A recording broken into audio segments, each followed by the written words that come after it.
नर्मदे हर रमापतित पावनी जगदायनी आनंद कंदिनी वरदायनी वैराग्यदायिनी नर्मदा मैयाच्या चरणी साष्टांग दंडवत प्रणाम। ज्यांच्या मंदिरामध्ये मी बसलेलो आहे, ज्यांच्या छायाछत्राखाली व्हिडिओ बनवत आहे, असे असलेले शेगाव निवासी समर्थ सद्गुरू श्री गजानन महाराजांच्या चरणी साष्टांग दंडवत प्रणाम। आमच्या या संत विचार यूट्यूब चॅनल वरती जमलेले सर्व मा नर्मदा मैयाचे कृपांकित असलेले सर्व नर्मदा मैयाचे भक्त परिवारातील सदस्य जे परिक्रमा करतायत, ज्यांची परिक्रमा झालेली आहे, ज्यांना परिक्रमा करण्याची सदिच्छा अंतकरणामध्ये निर्माण झालेली आहे, अशा सर्व संत महानुभावांच्या चरणी सेवकाचा सादर साष्टांग दंडवत प्रणाम। आता तुम्हा सर्वांना ज्ञातच आहे की आपल्या संत विचार यूट्यूब चॅनल वरती मा नर्मदा मैयाच्या परिक्रमेबद्दलची माहिती आपण दर्शकांपर्यंत अनुभवाच्या आधारे पोचवत असतो। तोच अनुभवाच्या दृष्टिकोनानं मी आपल्या समोर छोटासा एक प्रयत्न करत असतो की बाबा आपण सुधारावा, परिक्रमेत होणाऱ्या चुका टाळाव्यात। आपल्यामुळे आपल्या देशाला, आपल्या राज्याला, आपल्या व्यक्तिगत भावनांना ठेच पोचत असेल तर आपली परिक्रमा ही दुर्भाग्याची परिक्रमा आहे, सौभाग्याची नाही। कारण परिक्रमेमध्ये प्रत्येक जण जो जातो एक सौभाग्य प्राप्त करून घेण्यासाठी जातो, किंवा सौभाग्याने प्राप्त झालेली परिक्रमा त्याच्यातून आपल्याला सुंदर अशा प्रकारे फळाची अपेक्षा असते। पण ती अपेक्षा करत असताना कुठल्याही आपल्या स्वतःच्या राज्याला, स्वतःच्या गावाला, स्वतःच्या नावाला आपल्याकडून गालबोट लागता कामा नये, याचाही विचार आपण केला पाहिजे। जर आपण स्वतःचं राज्य सांभाळलं, स्वतःचं नाव सांभाळलं, स्वतःचं गाव सांभाळलं आणि स्वतःची साधना सांभाळली तर आपली परिक्रमा ही एक उच्च कोटीची परिक्रमा अशा प्रकारचे ठरवू शकते। मग महाराज नेमकं बोलण्याचा उद्देश काय?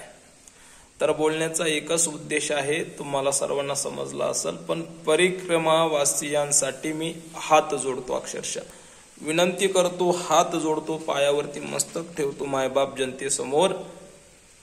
हे मी फक्त कोणा एकाच्या राज्यासाठी नाही तर मी प्रत्येक परिक्रमा वासियांसाठी हा व्हिडिओ बनवत असतो। एवढंच आहे की माझी जी मराठी मातृभाषा आहे, त्या मातृभाषेमध्ये मी का बनवतो, मराठी लोकांबद्दलच का बोलतो, कारण आपण स्वतःचं जर कल्याण इच्छित असेल तर स्वतःच्या भाषेमध्ये स्वतःच्या घरातील स्वतःच्या जे काही नातलग आहे, सदस्य आहे, त्या सदस्यांना आपण सांगितलं पाहिजे की बाबांनो, आपल्या वागण्यामुळं पूर्ण कुटुंबाला, पूर्ण घराला, पूर्ण गावाला, पूर्ण राज्याला जी विटंबना भोगण्याची वेळ येते, ती विटंबना कुठंतरी थांबली पाहिजे। म्हणून मी आपल्या महाराष्ट्रातील प्रत्येक परिक्रमावासींच्या चरणी त्या ठिकाणी माझं मस्तक ठेवतो आणि कळकळीची प्रेमाची विनंती करतो मायबाप जनतेला। ठाऊक आहे आपण सर्वजण पंढरीचे वारकरी आहोत, आनंदाची गोष्ट आहे। पंढरीच्या वारीचे नियम हे फक्त महाराष्ट्रापुरतेच आहे। महाराष्ट्राच्या बाहेर गेल्यानंतर ज्या राज्यात जातो आपण, त्या राज्याच्या नियमानुसार आपण तिथली जी काही साधना आहे ती साधना केली पाहिजे। म्हणजे कसं, जसं आपली वारकरी संप्रदायाचे नियम आहेत, लावणी मृदुंग श्रुती टाळ घोष सेव ब्रह्मरस आवडीने। टाळ मृदुंग श्रुती म्हणजे विना, टाळ लावायचा, पखवाज लावायचा, मगच कीर्तन करायचं, अशी ही कीर्तन मर्यादा आहे। ही कीर्तन मर्यादा जशी मी तुम्हाला फक्त उदाहरणासाठी कीर्तनाची मर्यादा सांगितली, भक्ती ज्ञानाविरहित इतरा गोष्टी न कराव्या, प्रेमभरित वैराग्याच्या युक्ती व्यवहाराव्या, जेणेकरून अंतरे मूर्ती ठसावी श्री हरीची, ऐसी कीर्तन मर्यादा आहे संतांच्या घरची। ही आहे वारकरी संप्रदायातील कीर्तन पद्धतीची नियमावली, फक्त महाराष्ट्रात लागू होते। मग महाराज तुम्ही म्हणताल ही नियमावली महाराष्ट्रात लागू होते, तसंच तसंच मा नर्मदा मैयाची परिक्रमा ज्या वेळेस आपण उचलतो तर त्या परिक्रमेचेही नियम आपल्याला माहिती असावेत. माहिती जर परिक्रमेचे नियम नसेल तर काही उपयोग नाही. मग मला सांगा, अंधेरी नगरी बेबुंद राजा टक्का से भाजा टक्का से भाजा, सगळी अंधारी नगरीमध्ये आंधळा राजा, कोणचं काही आंधळ दरी तो कुत्रपीठ खाते असं व्हायला नको. म्हणून मायबाप जनतेला विनंती आहे, आपण महाराष्ट्रीयन आहोत, गर्व आहे. मराठा समाज हा किंवा महाराष्ट्रीयन व्यक्ती हे परिक्रमेमध्ये जास्त संख्येमध्ये असतात. फक्त चुकतंय कुठं, आपले लोक परमार्थ मनापासून करतात पण त्यांना ते परमार्थ करत असताना नियम विसरतात. आणि नियम विसरले की लोक तुम्हाला त्या ठिकाणी टोले हाणतात, टोले रट्टे देतात खालच्या भाषेत म्हटलं तर. मग ते रट्टे फक्त एकट्यापुरतं नाही तर सगळ्यांसाठी भोगावे लागतात. मुख्यतः परमार्थ हा एकट्याची साधना आहे. परमार्थ करत असताना आधी स्वतः आणि त्या अवस्थेमध्ये परिपक्वता ही अवस्था प्राप्त झाल्यानंतर समोरच्याला आपण त्या ठिकाणी घेऊन परिक्रमा करावी. पण स्वतःच आंधळ दुसऱ्याला घेऊन जर परिक्रमेला गेलं म्हणजे होतं कसं, परिक्रमेचा नियम आहे बर का, 1 निरंजन 2 सुखी 3 में खटपट 4 दुखी. मग याचा जर विचार केला तर या दृष्टिकोनाने विचार करत असताना आपण काय, 1 निरंजन 2 सुखी 3 में खटपट 4 दुखी. तर मग या चौघांचा जर विचार केला तर त्या परिक्रमेचा नियम आहे की बाबांनो, एकट्याची परिक्रमा असेल तर तू 1 निरंजन म्हणून त्या ठिकाणी परिक्रमेमध्ये चालू शकतो, म्हणजे परिक्रमेचा तो उपभोग आनंद घेऊ शकतो. दुसरा आसन 2 सुखी असतात, 2 जण सोबत असावेत. पण 3 तिघाडा आणि काम बिघाडा, ती जर आले तर 3 विचार झाले तर परिक्रमेमध्ये भांडणं होतात, परिक्रमाही होत नाही.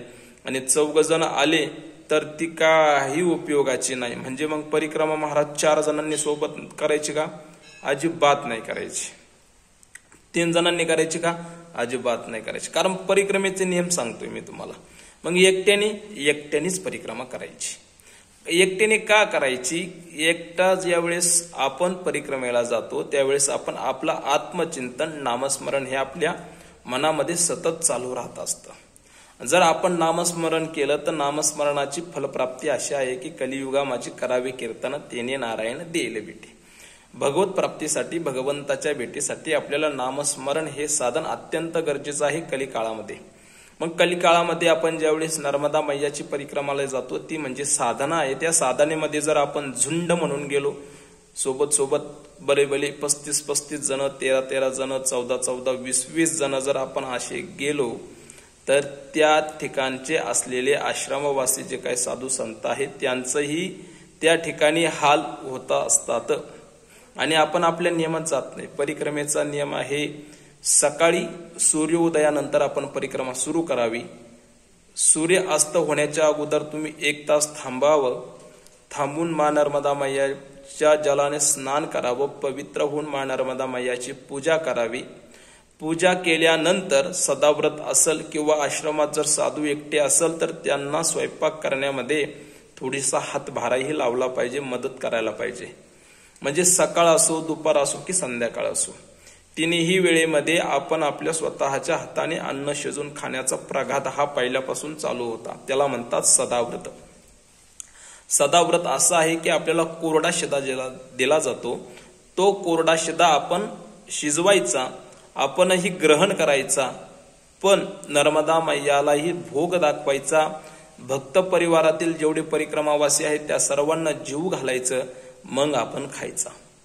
मग असा जो नियम आहे तो नियम फक्त एकट्यासाठी आहे, दोघांसाठी आहे.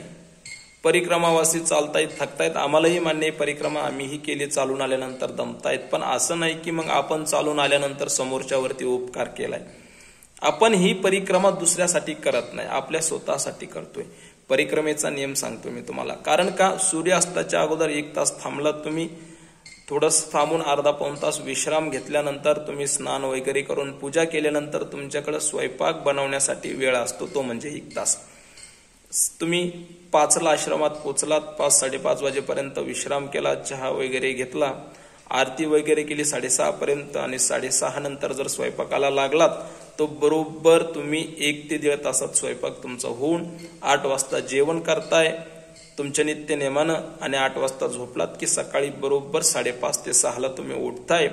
उठल्यानंतर ज्या साधूंना आपण त्या ठिकाणी नर्मदे हर म्हणून आसन त्या ठिकाणी घेतलेलं असतं त्यांच्या बिना आज्ञेचं आपण आश्रमातून पळून जाऊ नये असाही शास्त्राचा नियम आहे.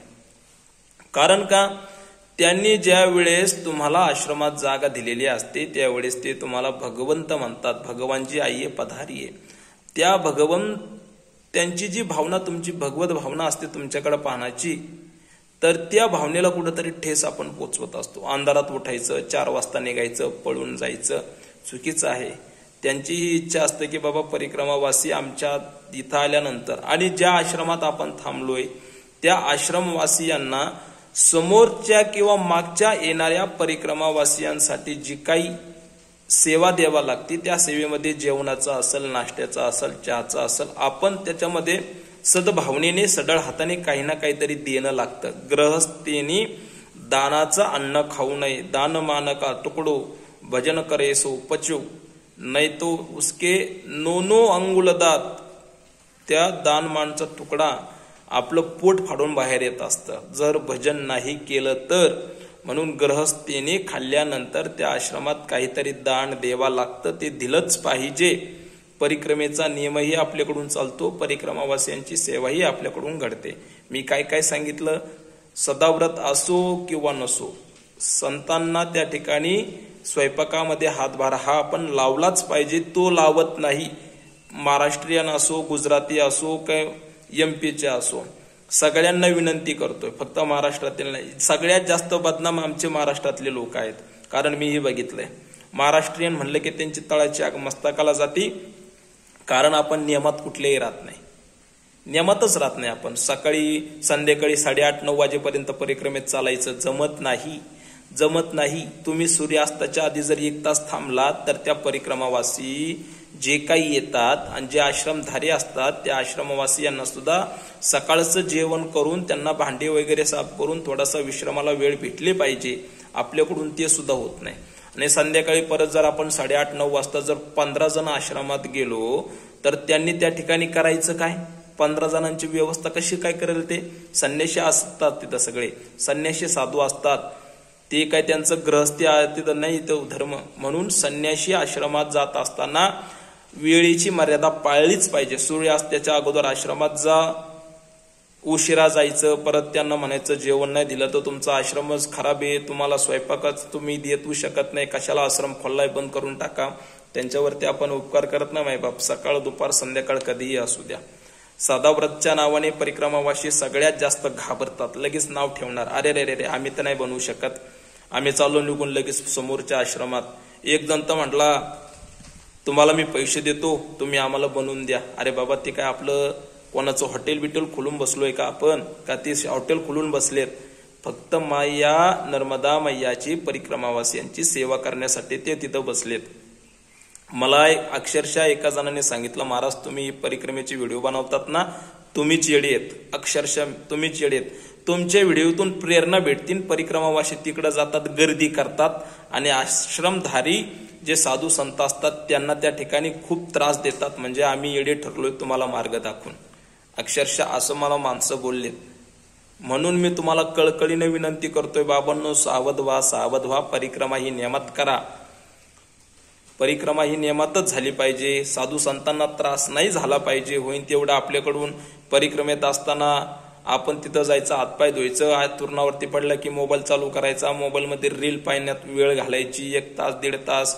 स्वयंपाक झाला की नर्मदे आर थाली वाजली की आपण जेवायला जायचं. पण आपलीही काहीतरी सेवा देणं लागतं बरं. आपल्यावरही कर्ज होत असतं. ते कर्ज तुम्हाला कुठं सांगत नाही.